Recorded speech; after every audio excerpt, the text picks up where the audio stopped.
Hi, everyone. It's your favorite MLB newsbreaker, Bob Nightingale, and you're listening to the Lollygaggers Dynasty Recap. Enjoy the show, and thank God for Jeffrey Springs.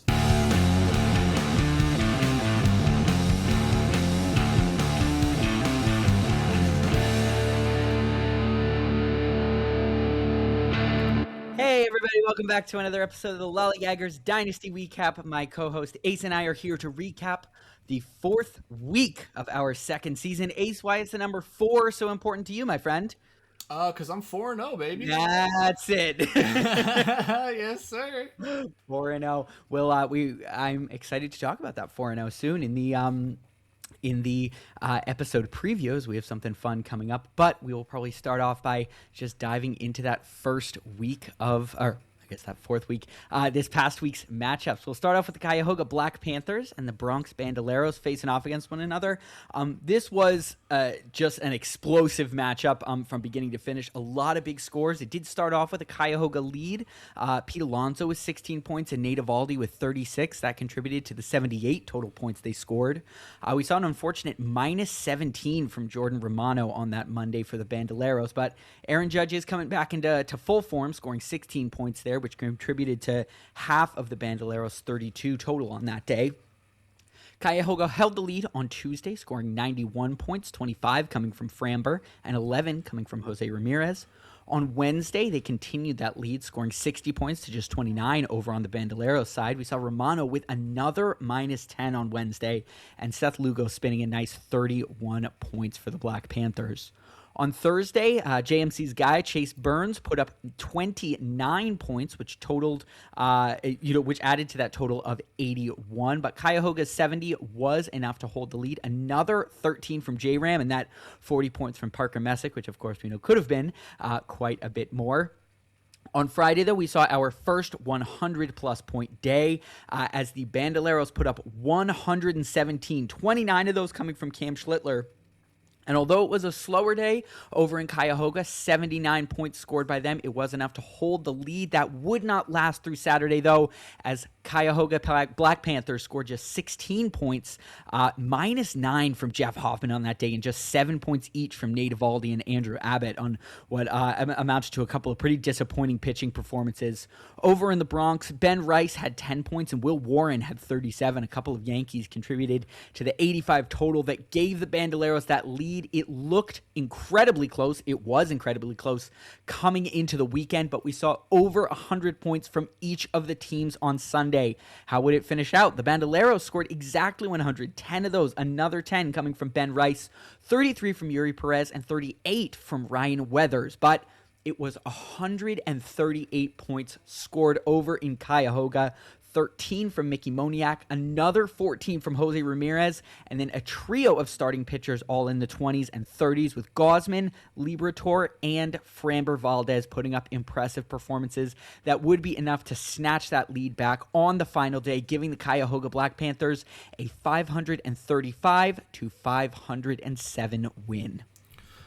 Yes, this was, man, I am brutally and utterly shocked that the Bandoleros have yet to find a win this year. Yeah. It's just been an absolute unfortunate travesty for them. They are currently in the lead for most points allowed. Now, granted, the most points allowed isn't so much of a talent issue as much as it's just an unfortunate issue.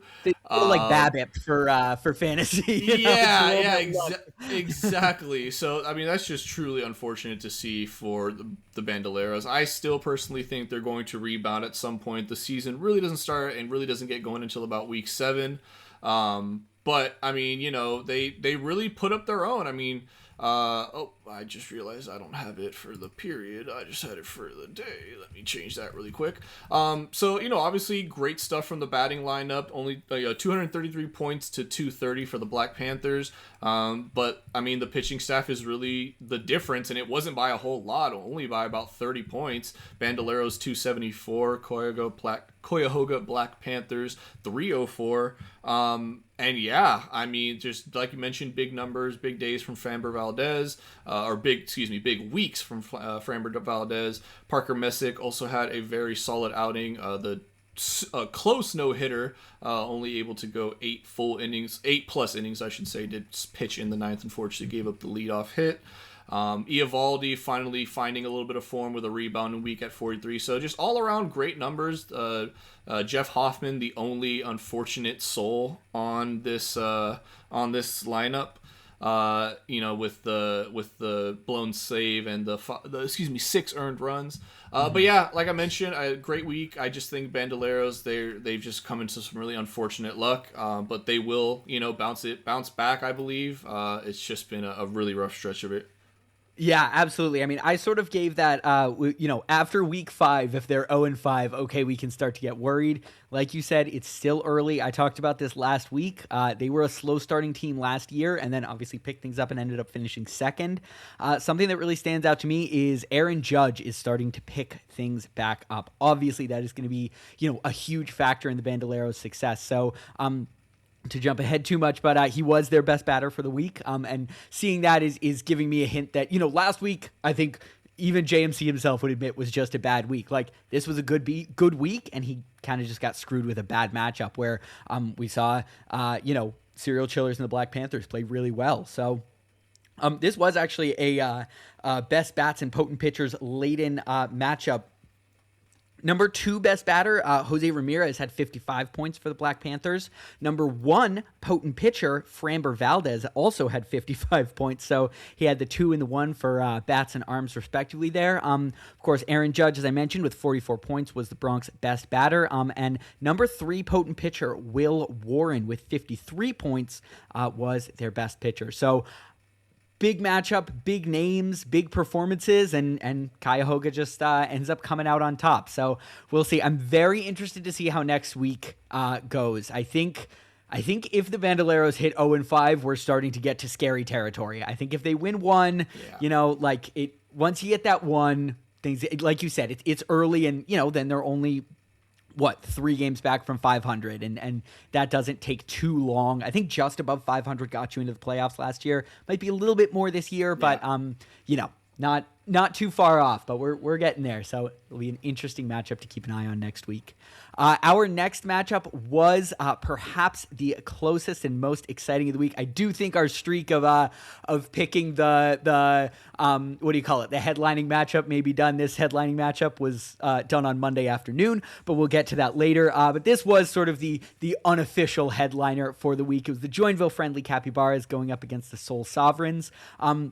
Huge first day on the bats for Joinville as they scored 76 points, 21 of them coming from Mike Trout and 15 from Ketel Marte.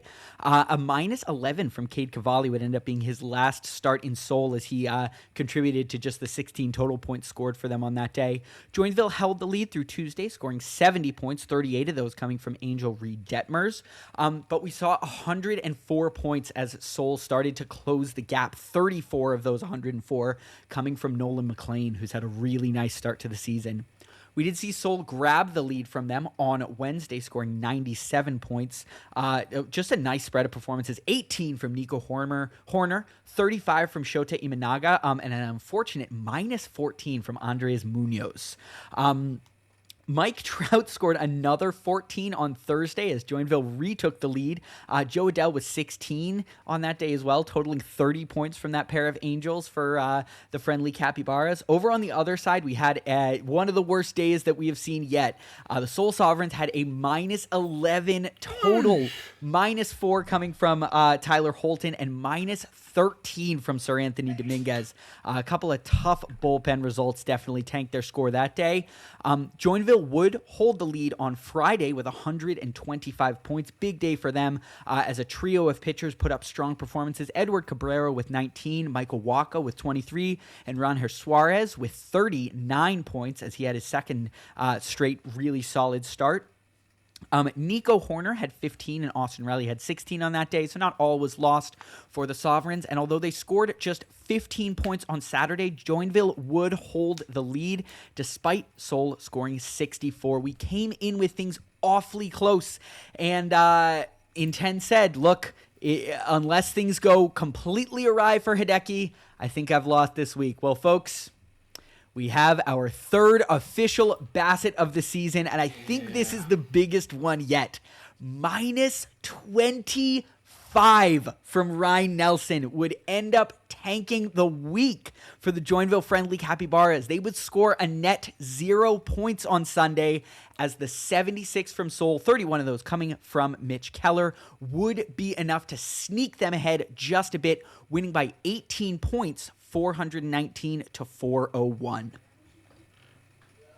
Oh, my apologies. I did not expect you to. No, you're good. Right. You're sitting in shock at the Bassitt. I know. Yeah, man. God, that's just absolutely brutal, man. I mean, it truly is a Bassitt, and you never want to go full Bassitt. And never want to go full Bassitt.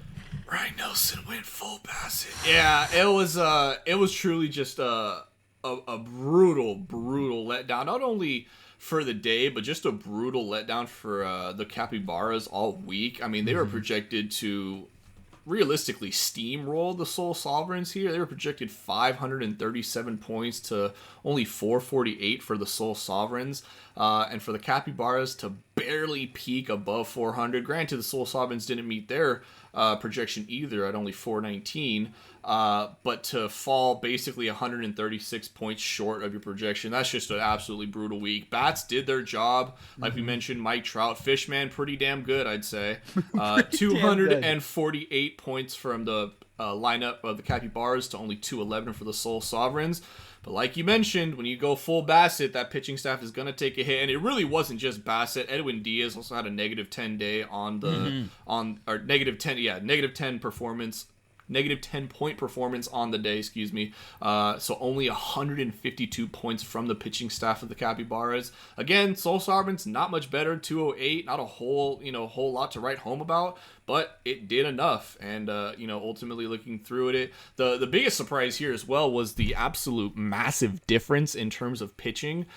Really, the Seoul Sovereigns had this game lost again, just if not for the Bassitting.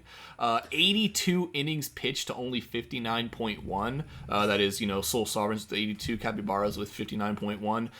80 strikeouts for the Seoul Sovereigns to only 58 for the Capybaras, so both about around a strikeout per inning. But this is really where you start to see the difference here. And again, just shocking that Seoul Sovereigns is still able to come away with this.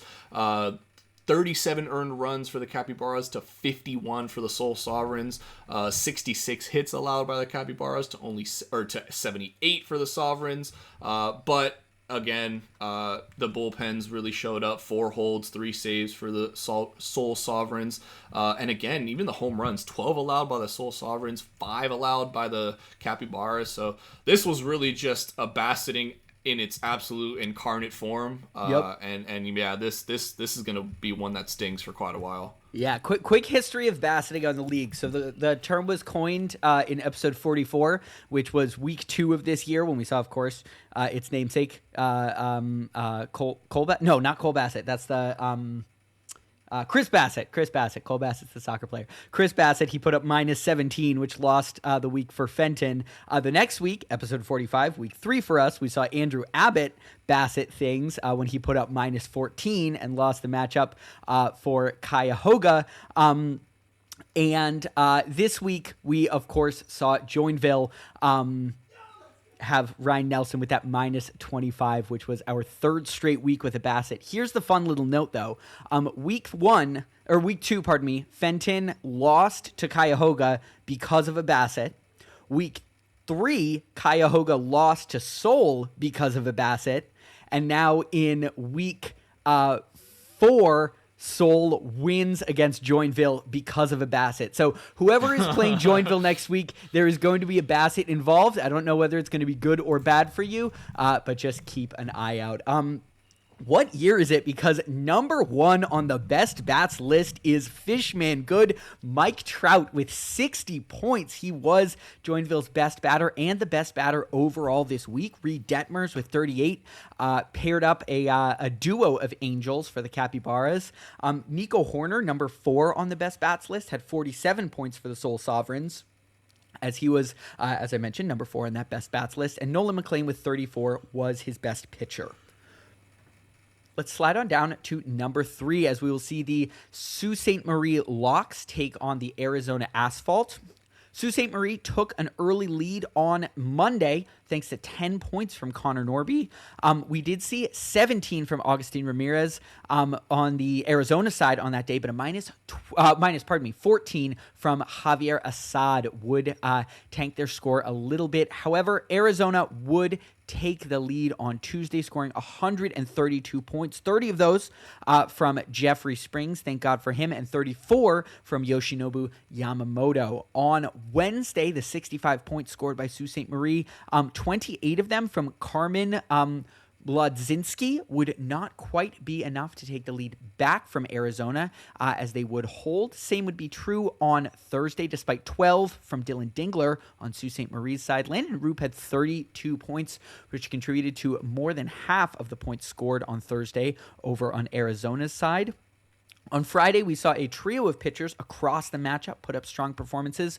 33 points from Casey Mize over for the Locks, and Tanner Bybee with 26, and Mike Soroka with 30, recent trade acquisition for the Arizona Asphalt. On Saturday, Arizona would continue to hold their lead despite scoring just 27 points. 57 were scored over on Sault Ste. Marie's side, 12 of those coming from Alec Burleson. And despite the fact that the Sault Ste. Marie Locks would score 104 points on Sunday, it would not be enough, as the 63 points, 13 of those coming from Miguel Vargas, would be enough for Arizona to seal their victory and their 4-0 start on the season, as they did win the matchup 492 to 435. Yes, sir. We're 4-0, baby. I have no idea how we've gotten here to this point. The lineup has just been absolutely carrying me throughout the entire season. Although this was by far probably one of its weakest performances of the week, all things considered.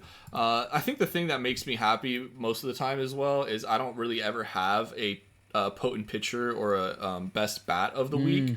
So, to see that it be a group of guys instead of, a few that are just consistently peaking with a lot of other mediocrity around. Not to say that that's the case for other people, but, it's just having a couple star players, everybody else is kind of average. I thought that, that kind of makes me happy as far as what the state of the team is at right now. A couple of surprise, starts. Obviously, Javier Assad with an absolute brutal start to the lineup. He was subsequently dropped following that performance.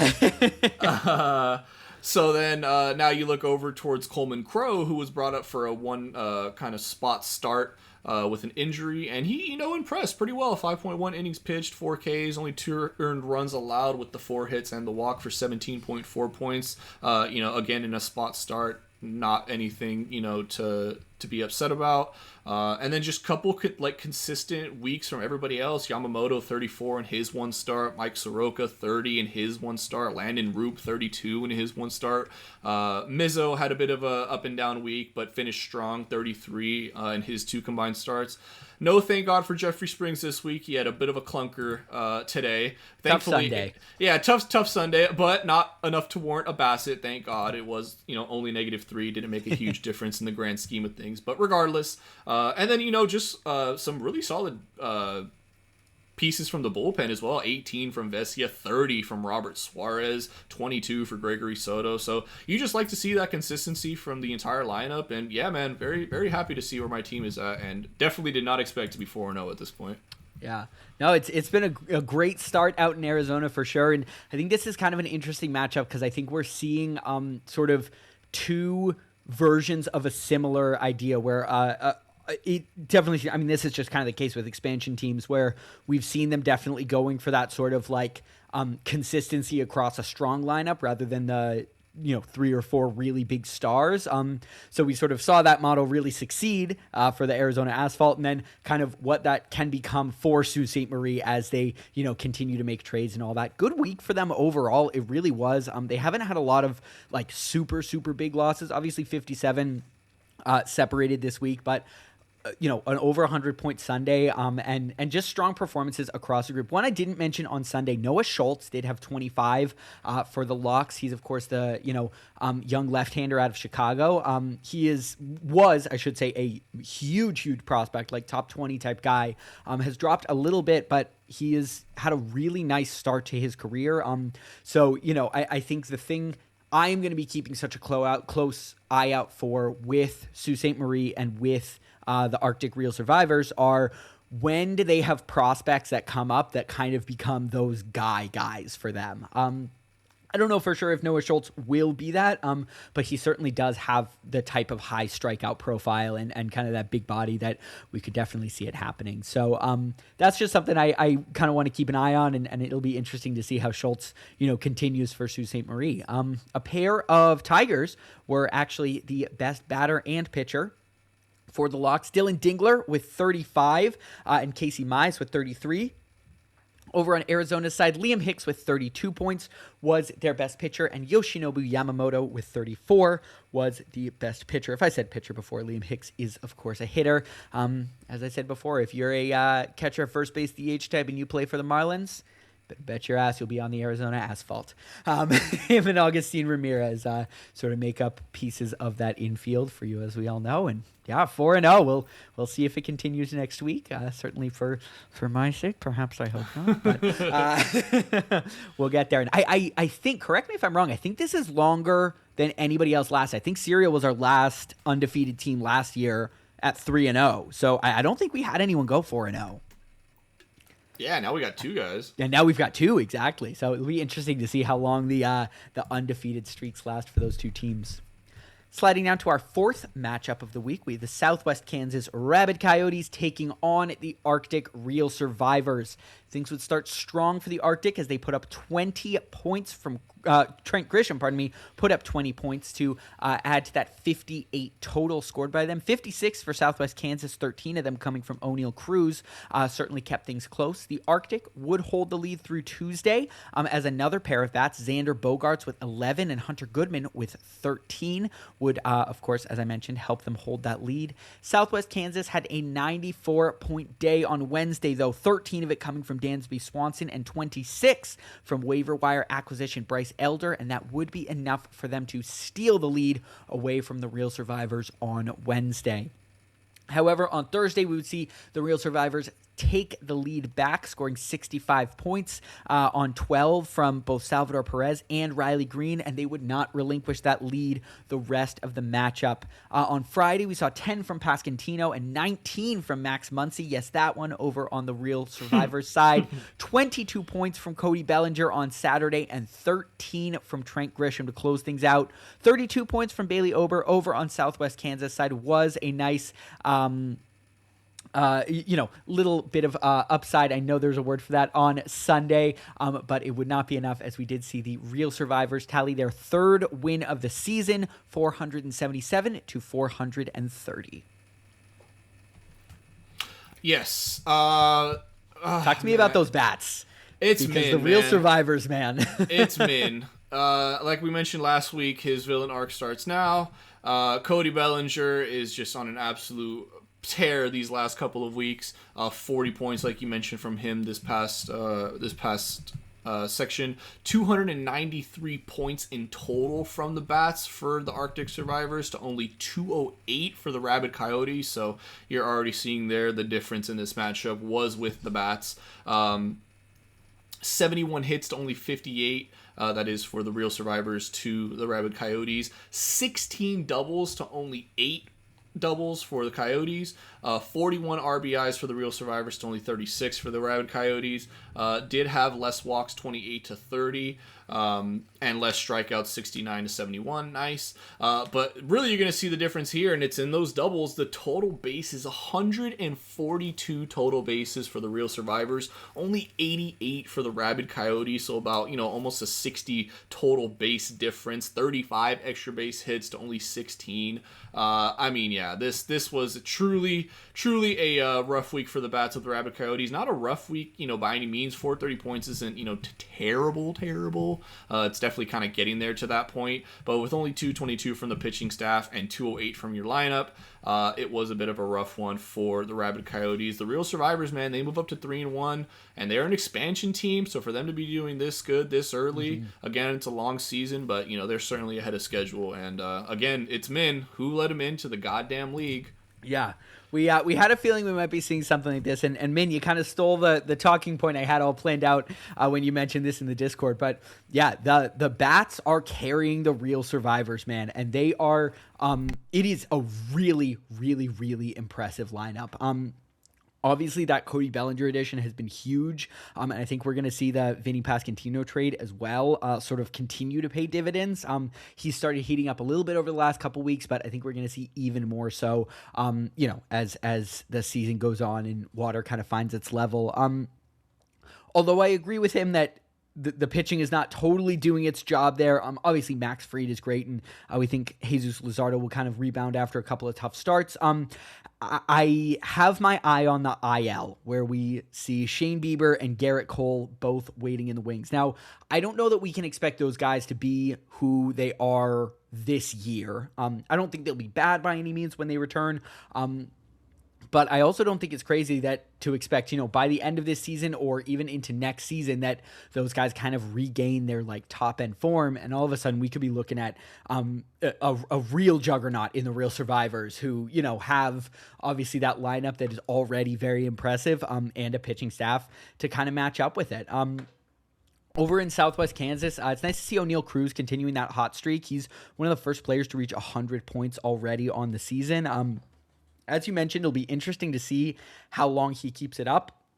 I think last season, a few weeks in, he was on a similar pace like this. We're like, oh man, O'Neal Cruz is finally doing it. And, then he cooled off pretty hard. But, the guy is just 27. So it's also not crazy to say hey, maybe he kind of has found that balance between, that raw power that we all know is so prodigious and pairing it with a little bit of a hit tool. So good work obviously for the Coyotes and I think that as you mentioned that lineup will improve on what we saw this past week. Absolutely. Yeah. Sliding down to matchup number 5, we have the St. Petersburg Tropopologists facing off against the Fenton Melonheads. We saw a big day to start things off for Fenton with 88 points. Who needs pitchers when you have Jake Berger scoring 20 points and Kyle Schwarber scoring at 22? Paul Skeens also led off the week with 32 points. Nice to see him, stamping his name back onto these prep sheets. On Tuesday, we saw 124 points from Fenton as they held their lead, 17 coming from the young rookie J.J. Weatherholt and 22 from Michael King. On Wednesday, St. Pete did score 62 points, 11 of them from Junior Caminero and 24 from Emerson Hancock, but the story was in Fenton that day as they put up their second straight 100-plus day, 135 points, 13 of them coming from Yordan Alvarez, and then a trio of starting pitchers in Rhett Lauder with 26, Connolly Early with 28, and Spencer Arrighetti with 30. Despite scoring just 6 points on Thursday, they would hold the lead. 71 points were scored by the St. Petersburg Tropopologists on Thursday, 30 of them coming from Brandon Sproat. And on Friday, we saw 91 points from Fenton, 28 from Jose Soriano, which stunningly was like a quote-unquote bad start for him this year. Over on the other side, a pair of bats and Dalen Lyle and Otto Lopez scored 10 and 14 points each. But these surges from the St. Petersburg Tropopologists would not be enough. Fenton did hold the lead through the weekend as we saw our first wire-to-wire win of the week. This one was 588 to 480. 108 points separated the two of them as Fenton moves to 3-1 on the season. Yeah, this one wasn't close. This was just a brutal week for the Tropopologists. I mean, for what it's worth, like you mentioned, 480, not terrible, but man, to go up against a guy who put up nearly 600 points, and he wasn't the only one this week, that is just truly, truly unfortunate. I'm just diving into the hitting stats here. The exact amount of at-bats for each of these teams, 266 at-bats for each team, and then you just see the difference in it. 14 doubles to only 12 doubles, 15 home runs to only 10, 46 RBIs to 39. Did have 63 strikeouts to 66, and then you take a look at the pitching staff as well, and it's just down the line: more strikeouts, more wins, less losses, less earned runs, less hits allowed. Did give up a lot more walks, but 5 saves for the Melonheads to 0 for the Tropopologists. That's a massive one there. 6 quality starts to only 4. Only allowed 7 home runs to 8. So it was just clear, demolition down the line. And again, not a rough day at all, rough week at all for the Tropopologists. Just they got hit with the sledgehammer this week, and the Melonheads, nobody, and I mean nobody, was beating them this week. Yeah, the Melonheads, I think, you all heard in the PSP how much I like this team. And again, I think I've told this story before, but I was making the sheet for that, and I literally stopped and switched over to Discord to text Peach. I was like, dude, your team is insane. It's so good. And we're fully seeing it become realized this year. It's got the pitching.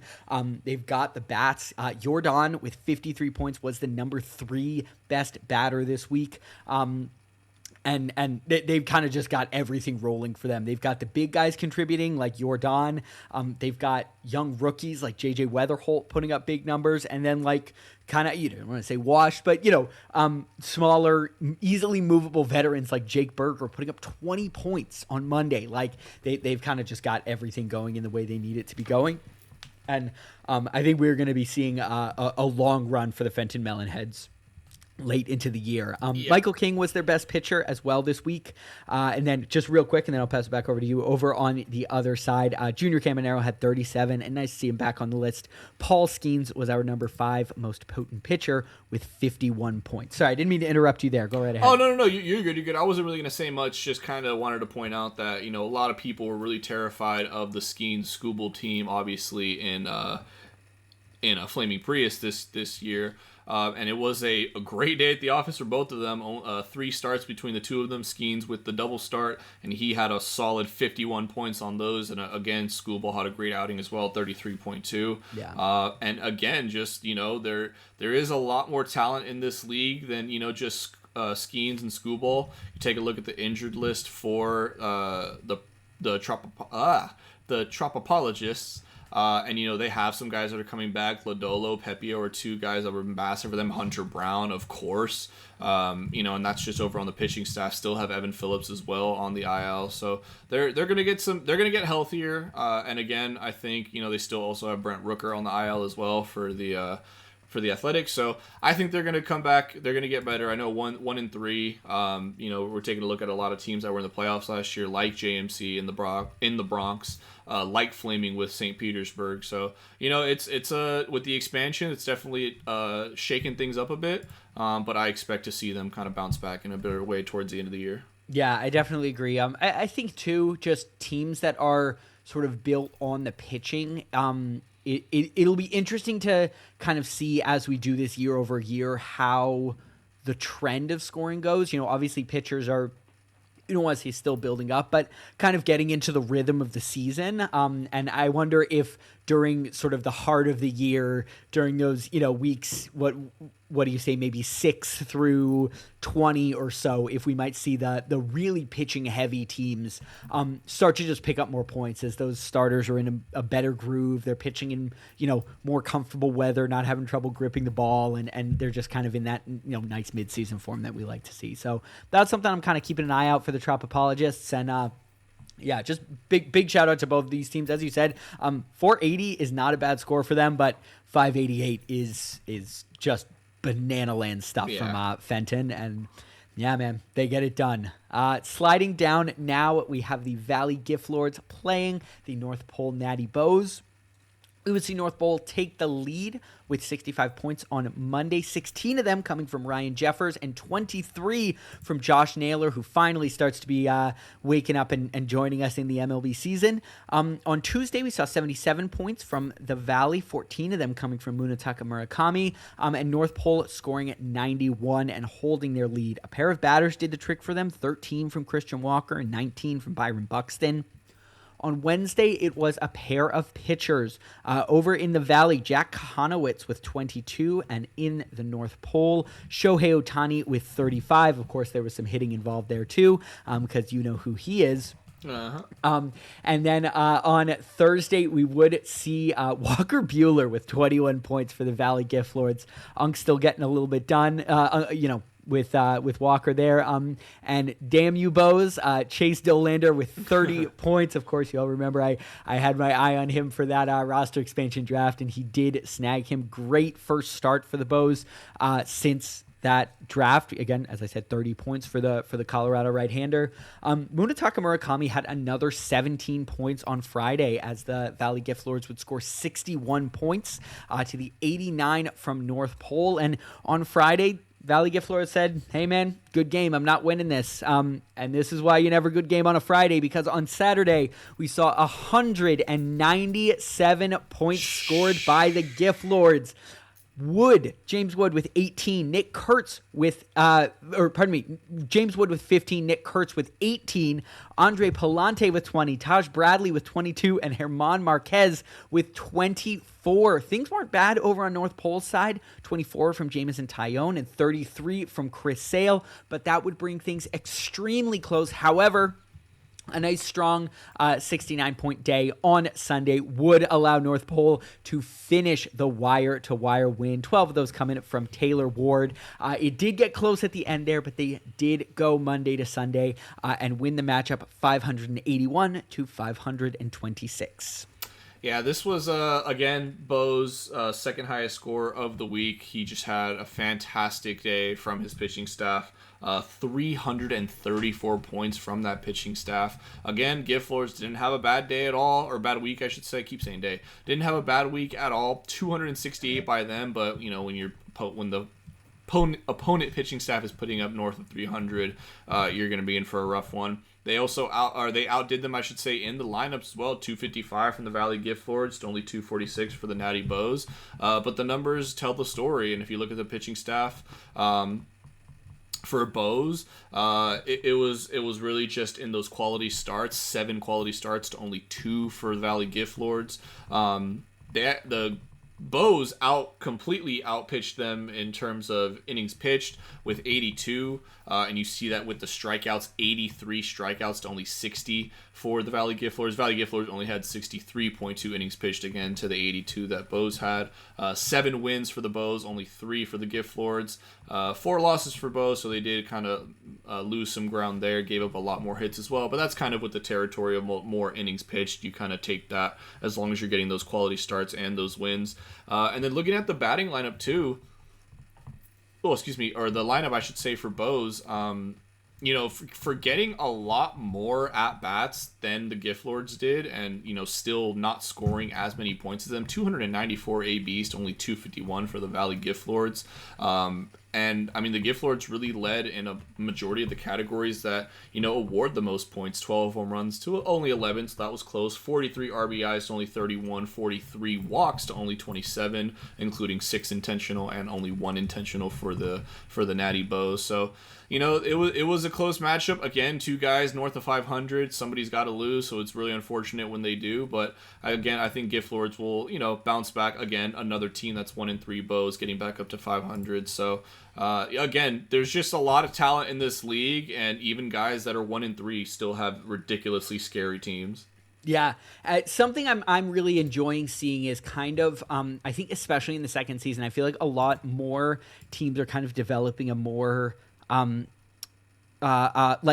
directed vision for how they want to win. I think last year we were all kind of finding our footing, and some people found it earlier, and I think ended up getting wins because of it. But the Valley has really built their team on the bats. And as you mentioned, we kind of saw it this past week. So I think it's just kind of cool to see the ways in which teams are kind of developing an identity for how they're winning games. Speaking of bats, Munetaka Murakami, he's been a pretty nice addition. Number 5 on the best batters list, 47 points for the Japanese first baseman. And Mason Miller with 42 points was the best pitcher over in the Valley. Corey Seager with 29 was North Pole's best batter, and Brady Singer with 37 was their best pitcher. And speaking of team identities, I think that's a little bit of a look into theirs. It is definitely a quote-unquote some of the parts being greater than the whole. It is not those big, super big names other than, obviously, of course, that one. But, the Christian Walkers, the Byron Buxtons, the Josh Naylors kind of carrying your team. These are all good players. I don't know if I would call them superstars, any of them, but the Bows have a lot of those guys, and of course, led by that one guy out in Los Angeles, they have kind of built a team identity around that. So that is pretty cool to see, and nice to see the Natty Bows get back up to 500. And we'll see next week they are facing against another 500 team. So they're kind of looking to continue that streak. Well, we've held off long enough, folks. It is the marquee matchup. You are all so excited to see the Portland Pioneers face off against the Washington State Winners. 2-1 coming in for the Pioneers, 3-0 for the Winners as they look to continue their undefeated streak. And I am not exaggerating when I say this game was over on Monday. Garrett Crochet. Why was that? Garrett Crochet put up. The Boston Red Sox have existed since 1901. Never in the history of that franchise, and I am not speaking in hyperbole here, never in the history of a franchise that franchise has a starting pitcher put up such a bad performance. It is, statistically speaking, the single worst start in Boston Red Sox history. So that was fun to watch on a Monday afternoon as he put up -31. Things looked a little bit better in the evening as Justin Robleski put up 39. Kind of funny to think about those two going up. Yeah, he almost had a complete game shutout, which was crazy. Ace and Eric had texted each other like, man, come on, Dave, leave Robleski out. And for no reason at all. He pulled him. But it didn't really matter because we did see Washington put up 136 on Monday, 19 coming from Brandon Lau, 25 from Christopher Sanchez, and 32 from George Kirby. They would continue their domination into Tuesday, scoring 84 points, 15 of them from CJ Abrams. Another tough day in Portland as they scored just 21 points for the second straight day. New trade acquisition, Sonny Gray, putting up the second straight negative for a Boston Red Sox starting pitcher. I had so much fun this week, guys. It was the best. I loved it. On Wednesday, however, the Pioneers did put up a 100-plus point performance with 121, jumping 100 points from their last week. 13 coming from Shea Langoliers, their last day, 28 from Jack Flaherty and 29 from Dylan Cease. However, Sal Stewart put up a casual 22 points over in the other side, which would, of course, continue to hold that lead for Washington State. 29 to 31 on Thursday, and 58 to 38 on Friday. Those little leads by the Pioneers would not be enough to wrestle away the lead. And then we saw a matching score on Saturday. A couple of huge days for both teams. Both scored 122 points. 14 from Bryce Terang, 17 from another new trade acquisition in Corbin Carroll, and 33 for Woodruff over on the Pioneers side. And then the usual suspects getting it done for the Winners. Christopher Sanchez with 24 and Gavin Williams with 39. And of course, as you would expect, they did end up closing things out, scoring 75 points on Sunday. 31 of those coming up from Brian Wu as they would win the biggest blowout of the week, winning by over 140 points, 558 to 414. Yeah, sorry, Zang. This one was a rough one. This was a tough one. And tell me exactly how bad it was statistically. I mean, statistically, yeah, it was pretty bad. I mean, so we'll just start with the pitchers. Relatively somewhat even innings pitched, 78.1 for the Washington State Winners to only 72 for the Pioneers. But, I mean, just look at the difference in numbers. 78 strikeouts to only 59, 9 wins to only 6. same amount of losses in 4. 25 earned runs allowed to 37 for the Pioneers. The Washington State winners did allow more hits. Again, kind of comes with the territory of more innings pitched. You'll typically give up, more hits as long as those other categories you're winning, you kind of eat that. Less amount of walks drawn, 5 saves to only 1 for the Pioneers. Same amount of holds, 1 more quality start, and only 6 home runs allowed by the Washington State winners, 11 allowed by the Pioneers. And I don't really need to dive into that Garrett Crochet game anywhere too much. And then also in the lineups as well, Washington State had more at-bats, so they really just had more opportunities, and they cashed in on those opportunities when they had them, out-hitting the Pioneers 65-62. Only 34 runs to the Pioneers 36, but more singles, less doubles, 2 more triples, so that kind of evens out with the singles and the doubles, just with the how much the points are worth. 1 more home run, the difference, but 40 RBIs to only 25 for the Portland Pioneers. Like you mentioned, was a rough week at the office. They were the second lowest score of the week, trailing only the Joinville Friendly Capybaras, and only 5 points behind the Seoul Sovereigns, who were the third least scorers. So it was a rough day. Again, Pioneers started off hot at 2-0. They have cooled off since then with a couple of back-to-back losses, but I'm sure they can get back on track. I truly do not think that Garrett Crochet is going to have a negative 31.2 probably ever again. Maybe. I certainly hope not. This was absolutely a rough week as well for the Pioneers because they just got it in both ways. Not only did Crochet and Sonny Gray just absolutely shit the bed, but they were both the Red Sox starters, so it was just double kind of fuck you for the Pioneers this week. I'll be honest, guys, not my favorite week of baseball I've experienced in the past decade or so. Look, not only was I obviously going up against an absolute juggernaut in the winners, but everything went to shit on my side of the aisle. I think I am uplifted seeing trade acquisitions continue to do the thing. Langoliers, Terang, and Carroll all had really nice weeks for me. Kyle Tucker with 29 also seems to be heating up. He was the Pioneers' best batter. Robleski with that 39 was the best pitcher. Over on Washington State side, you just saw their whole formula, man. Brandon Lau with 45 points was their best pitcher. And then their best batter, and then a pair of potent pitchers. Number 2 in Gavin Williams with 55, and number 4 with George Kirby with 52. So it was going to take a miraculous week to stop the winners, and I suppose the Portland Pioneers did have a miraculous week, but not the good kind of miracle. I hope both for my sake and his that Garrett Crochet does not repeat the performance of having the worst start in Red Sox history again. Let's hope that that's the last time we see that ever happen. Well, that is the end of the Matchup Minute. Ace, why don't you tell us how the standings are looking 4 weeks into the season? Yeah, so a little bit of shift at the top with the 2 undefeated teams who still remain undefeated in the Washington State, aptly named Washington State winners, and the Arizona Asphalt, both at 4-0. However, with the Washington State putting on the ass whooping that they did against the Pioneers, and the amount of points scored, they move ahead of the Asphalt into that first lead slot. Arizona rounding out the 2 undefeated teams in the 2 spot. The Fenton Melonheads begin our stretch of 3-1 teams, followed by the Arctic Real Survivors at 4 and the Seoul Sovereigns at 5. So an expansion team and a team that was not in the playoffs last year, making some headway kind of early on in the year.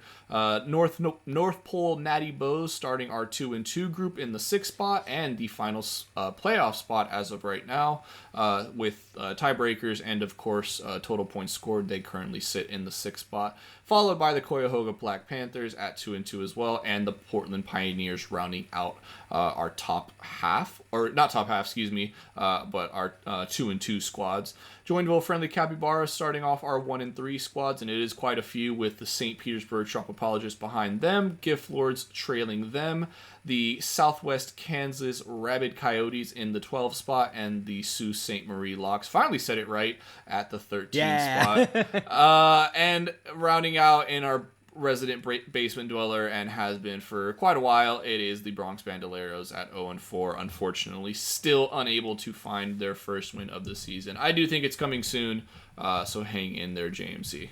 Yeah, couple things I'm just keeping an eye on. I was taking a look this evening at sort of total points scored. At the bottom is actually Sault Ste. Marie with just over 1,200 total. That week 1 win is kind of lifting them up a little bit. But their points are definitely obviously quite a bit lower. And then kind of an interesting collection of group. We have Southwest Kansas at 1-3, Soul Sovereigns at 3-1, Gift Lords at 1-3, Bandoleros at 0-4. All 4 of those teams are within 100 points of each other at around 1,400. So things are very close still in the total points scored department. And of course, those are the differentiators right now. It's that, the points scored are what are keeping the Black Panthers and the Portland Pioneers technically out of the, quote unquote playoff line right now. What has Fenton in 3rd place instead of 5th. So definitely an important thing to keep an eye on. And Bandoleros, I mean, just to, continue to give them a little pump. Let's see, 1, 2, 3, 4, 5, 6, 7, 8, 9, 10. They're 10th in points scored. So Tropopologists in 9th. We are seeing both of those teams that I think we do expect to be quite a bit better.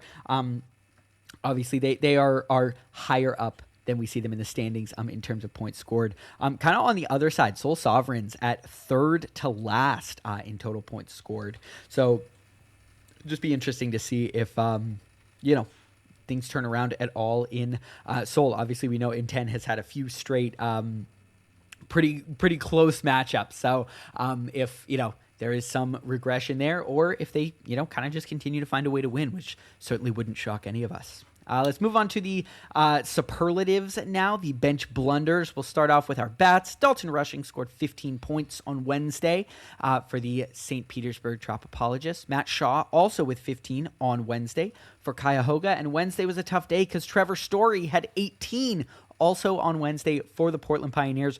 The quick little narrative there, I didn't lose by 18 points, so that I felt a little bit better about. I left my phone at home for work that day, and normally at about 10 o'clock, I send the kids out for recess, and I'm able to quickly check and adjust any lines beforehand. Willie Abreu didn't start that day, so I obviously would have put Story in as my only other batter, and so that was just 18 points that were left there because I forgot my phone at home.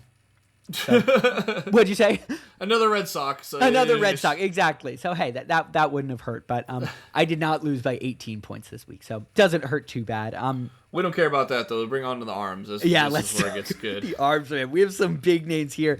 Dean Kremer with 17 on Monday is not a huge one for the Sovereigns. Colin Rea with 22 points on Tuesday would have made that win even bigger for the Washington State Winners. But of course, the big one was also on Tuesday. You knew this was coming up. You knew it was coming, Serial. 40 points for Mick Abel. 40 points on Tuesday as he was left on the bench. That is, I think, by far our highest bench blunder of the season. Yeah, that's crazy. And I think that he is feeling very, very, very happy that he won this matchup because it was going to be close no matter what. And if they had lost by anything less than 40 points, leaving Mick Abel on the bench there would have really hurt. Yeah, this is one where, thankfully, you won, so we will forget about this and probably never talk about it again. But yeah, 40 points, and in a match that was pretty close, all things considered, that could have been catastrophic had that been, we would have to come up for another name. It wouldn't be Bassitting, but maybe it would be Abeling it, because 40 points, and if you would have lost by, like you mentioned, anywhere in that range, that would have just been brutal. That would have been tough, yeah. So, but there is no name for an Abel because you didn't lose. We'll wait until that happens, and then we'll name that that phenomenon. Quiet week in the claims corner. Just 4 major transactions on each day. On Monday, we saw 2 teams. I know.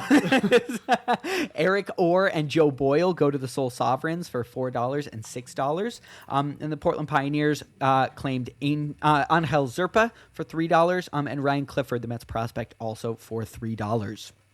Over on Thursday, same number of transactions, but quite a bit higher in terms of the total FAAB spent. Jacob Young on $20 went to the Valley Gift Lords, along with Herman Marquez for $10.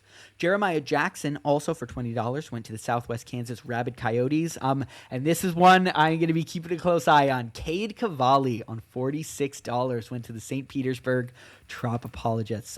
Cavalli, obviously, we know what a talented pitcher he is, and Washington will definitely be looking for that kind of true ace there. So I think it'll be really interesting to see if he is kind of able to put things together this year, next year, and how things look for the Trop apologists. Because obviously 46 is a big claim and a big vote of faith, obviously, in Cavalli's talent to put down there for Flaming Prius.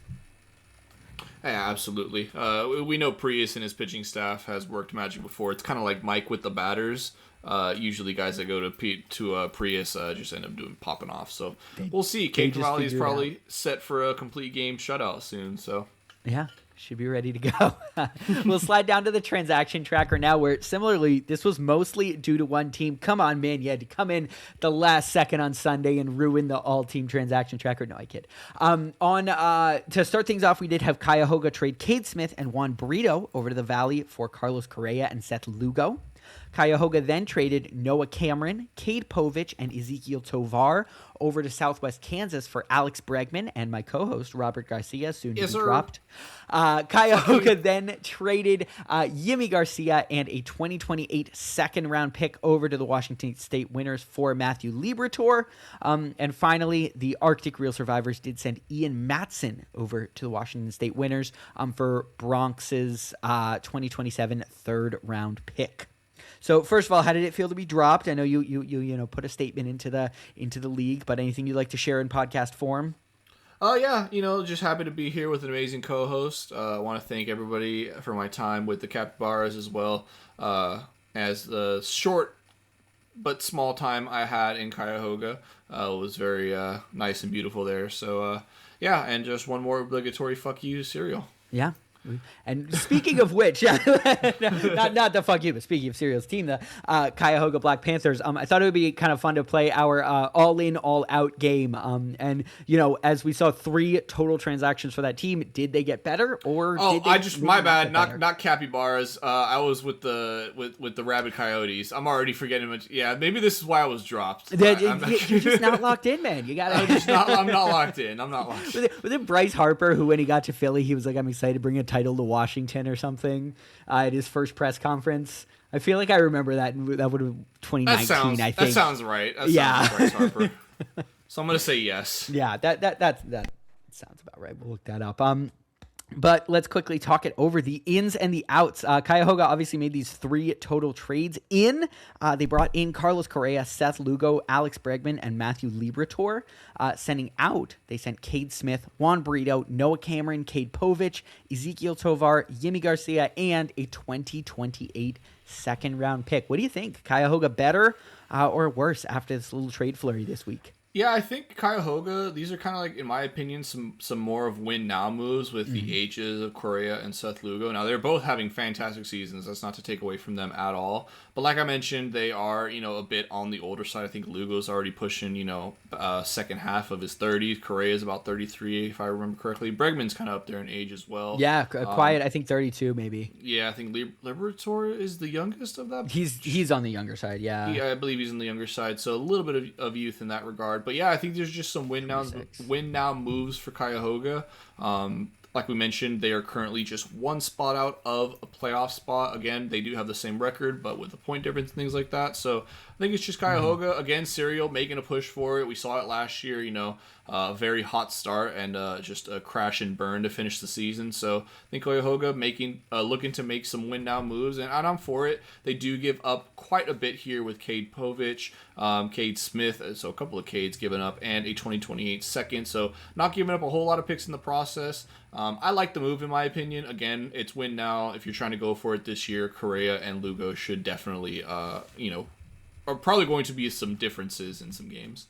Yeah, I agree with you. And you see the win now on the other side, too, where Ezekiel Tovar, young shortstop, Cade Povich, young starting pitcher, Noah Cameron, young starting pitcher, Cade Smith, young closing pitcher. All of those guys shipped out. So definitely, I think just chasing some veteran consistency in exchange for some young potential upside. Interesting to see Southwest Kansas already cut bait on Bregman. Obviously, he was traded for Dylan Cease earlier this offseason, so pretty big deal there. But a solid haul back in Tovar, Cameron, and I do quite like Povich as well, even if he's not in the rotation right now. So I think overall solid for all teams that traded, and I do agree with you in the short term. Certainly, Cuyahoga's a better team, and they're sitting at seventh place right now. Nope, seventh place right now. So close to the playoffs and kind of making a push in to try and make it there this season after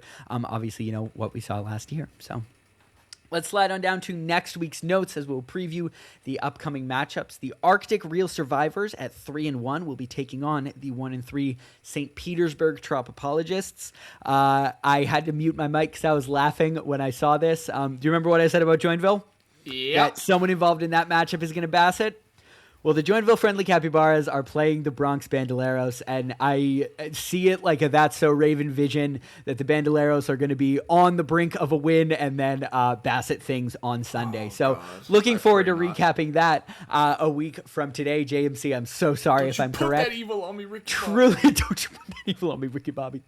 Really, I hope I'm not correct for your sake, but it does feel like it is perhaps headed in that direction. North Pole and Cuyahoga, both at 2-2, will be facing off against one another, looking to sort of be the team that moves above 500. Soul Sovereigns at 3-1 will be taking on the Fenton Melonheads, also at 3-1. That's an interesting matchup because they have but they will knock somebody out of sort of their group of records. So narrowing the field a little bit more there and securing a higher spot on the ranking. Valley Gift Lords and Sault Ste. Marie are in a similar position, although on the opposite end, both at 1 and 3. The Washington State Winners look to continue their undefeated ways at 4-0 as they take on the Southwest Kansas Rabid Coyotes, sitting at 1-3. And at number 7, the first Pod Bowl of the year, we see the undefeated Arizona Asphalt taking on the 2-2 Portland Pioneers, looking to rebound from the worst week of baseball experience in Zang's last 10 years of existence. No, that's probably not true, but it was not a lot of fun. Ace and I were talking ahead of the podcast. We're pretty sure the Pod Bowl is tied 1-1. We know for sure that Ace, you won the first edition in week 4. And I think it would have been during week 16 when we played next. Unfortunately, it's not in the notes because that is that little stretch where I was getting married and then moving to Portland. So we missed a couple podcasts in the middle there. And so we're not sure. If you do remember, definitely let us know. But we're pretty sure it is tied 1-1 between the two of us. So, of course, we are looking forward to, some bragging rights on the podcast next week. Other than, of course, our matchup going up against one another. What is a duel you'll be keeping an eye on throughout the week?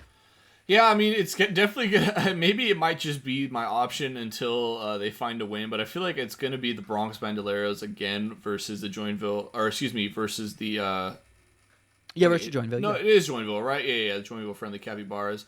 I just think until Bronx finds their first wins, this is definitely going to be a matchup I highlight each week. And kind of a big one here. Like we mentioned, 0-4. You fall to 0-5, then that's really in a really deep hole to find yourself. And the Capybaras at 1-3 as well, so they are definitely desperate for a win as well. And it's going to be like if your prediction if your prediction comes to pass and somebody is going to get Bassitted, it is going to be a rough outcome regardless. Because if it's the Bronx that gets Bassitted, they fall to 0-5, and you almost feel like at that point the season's over. And if Joinville gets Bassitted, it'll be 2 weeks in a row that they've been Bassitted, and to fall to 1-4, that would just be not a great spot to be in. Yeah, that's a really interesting one for me. I'm kind of on the other end of the spectrum. That Soul Sovereigns versus Fenton Melonheads is catching my eye. Two teams at 3-1, two teams that have had really strong starts to the season. Obviously, Inten was sort of saying that every matchup has been close for him, and he's kind of been squeaking out all of these wins. Going up against that juggernaut Melonheads team. It'll be interesting to see what things look like for them, and if they're able to do it for a third straight week or so. that is about all we have got for you this week. Thanks for joining us for our 46th episode. It's hard to believe we're already almost 50 episodes into this whole thing. It has been a ton of fun, but of course, looking back to seeing you all next week. Hopefully not for another Bassitt, although for the past 3 weeks of anything has told us there probably will be one. Hopefully not, but we'll see. We've had enough. No more Bassitts for a couple weeks. All right. Have a good one, everyone. See you next time. Take care, everybody. Do you know what that makes you, Larry? Lollygagger. Lolly.